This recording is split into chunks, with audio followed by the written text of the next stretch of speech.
Comment tu vas, mon bon Antoine Roussel? Salut Jean-Charles. Écoute, tu sais que je suis toujours pas très loin d'une patinoire proche de chez vous. Et écoute, encore une fois, on pratique. Là, j'ai mon unité qui est en train de passer la Zamboni. Zamboni est là, c'est extraordinaire. Écoute, on en profite tout le temps pour avoir de la bonne main-d'œuvre. Écoute, pour montrer les bons rouages d'une bonne patinoire extérieure. Hey, je regarde le boyau, là. Tabaslac, es-tu branché dans une borne fontaine ou? Colin. Mais non, ça arriverait même trop froide, là. Il y a deux types de pensées, Jean-Charles, au niveau de la Zamboni. Soit tu vas avec l'eau chaude, soit l'eau froide. Je suis plus du type eau chaude en ce moment. Tu mets de l'eau chaude là-dessus? Ah oui, crème, comme ça, t'as pas besoin de gratter parfait. Écoute, tu sauves un petit peu d'huile de coude. Fait que ça, écoute, on met de l'huile de coude ailleurs, là. Tabarouette, t'as du budget. Attention, pas que les poun-poun ouvrent la hausse avec le lame de patin bien affûté, là. Puis là, je remarque... Écoute, on va faire attention, Jean-Charles. Écoute, j'essaie de regarder pendant que je te parle. Écoute, ça s'enlise. Aïe, aïe, aïe. Les kids passent la Zambo, j'adore ça. Là, je remarque que tu as agrandi les vestiaires en plus, en arrière, là. C'est incroyable. Es-tu rendu avec un bain à remous là-dedans, là? Ben là, t'as parlé d'agrandissement, là. Écoute, la patinoire longue piste, là, ça sera pas faisable ici, malheureusement. Écoute, on va devoir déménager pour une longue piste. Ouais, si tu le fais, il va falloir que tu montes la côte. Il n'y a pas de côte dans le patinoire longue piste. D'ailleurs, bravo à Valérie Maltais, ta concitoyenne, là, du Saguenay-Lac-Saint-Jean. Valérie Maltais, une autre médaille. C'est la reine des Jeux à date. Elle est extraordinaire. Écoute, Courtney Sarro n'est pas à dédaigner non plus, mais Valérie est sensationnelle.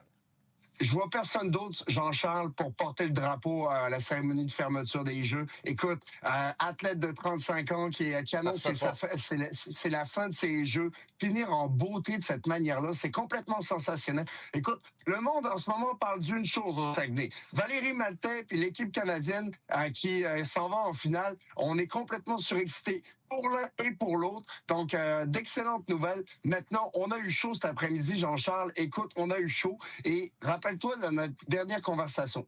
Il me semble que je t'ai dit que les Finlandais, ils ne faisaient pas à prendre à la légère et surtout qu'il fallait faire attention de ne pas leur donner une avance parce que c'est une équipe qui était bien nantie en défensive. Malheureusement pour eux, ils n'ont pas été capables de tenir le fort, mais ils ont fait bien peur à toute une nation, ça c'est sans l'ombre d'un doute.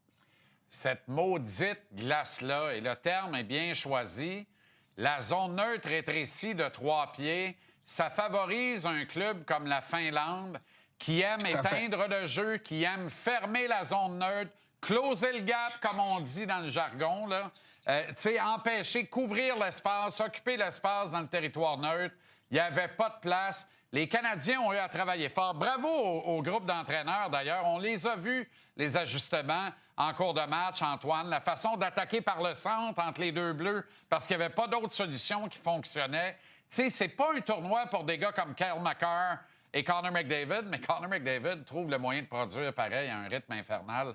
Et il est bon, là. Lui, c'est le prochain qu'il va falloir que je passe un meilleur Maxima Culpa, je pense. Là. Il me fait halluciner. Écoute, puis même Celebrini, je l'ai encore une fois adoré. Il a créé de l'offensive par lui-même.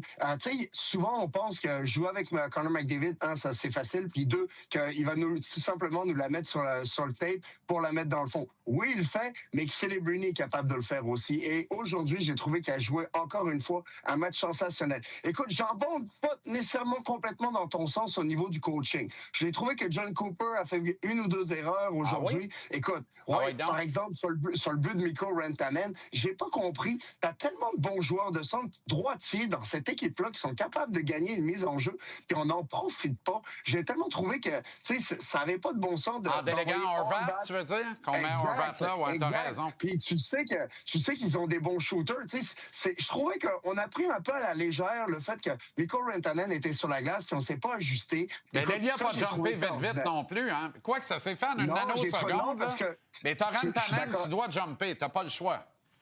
Ben oui, puis Brandon Hagel était beaucoup trop large parce que il pensait déjà qu'on allait gagner la mise en jeu, donc dans sa tête, il se positionnait déjà pour la sortie de zone. Alors que dans un match où il faut que tu gagnes, t'as pas le droit de vraiment laisser ça aller. Faut que tu sois juste dans la ligne, faut que tu te rapproches du défenseur, faut que tu aies une bonne communication avec ton défenseur parce que si celui-ci se fait bloquer par l'ailier, chose qu'on a vue, ben, faut que Brandon Hagel soit se mettre dans la ligne de tir avec un genou au sol ou bien, tout simplement, foncer dessus, mais au moins avoir un bâton dessus, chose qu'on n'a été même pas proche de réaliser, là.